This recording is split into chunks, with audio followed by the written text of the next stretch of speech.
répondre. Vous avez soutenu ce week-end la proposition d'Éric Besson d'encourager les travailleurs clandestins de dénoncer les passeurs, ceux qui organisaient les filières d'immigration clandestine. C'est une réaction qui a beaucoup choqué, beaucoup d'internautes qui disent ça n'est pas le rôle d'un député de prôner la délation. Mais moi, je suis désolé, je prône le respect de la loi de la République.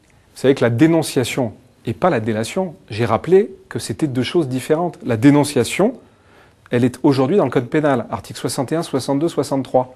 Et je vous pose une question. Si sur votre palier, vous entendez la petite voisine qui se fait maltraiter par ses parents, vous dénoncez ou vous dénoncez pas à la police?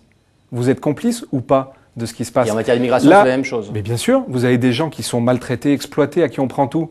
Le devoir républicain, c'est de les aider à se sortir de ce piège. Et alors on me dit, oui, mais c'est pas moral parce qu'il y a une récompense où on leur donne un titre de séjour. Mais c'est pas une récompense. C'est une protection que l'État français amène à des étrangers qui vont participer avec les forces de police à mettre en situation de ne plus continuer d'exploiter des gens qui sont ignobles. Alors, toute dernière question, parce que les sujets seraient très nombreux. François Bayrou, ce week-end, a protesté contre la réintégration de la France. Vous parlez de l'homme du passé.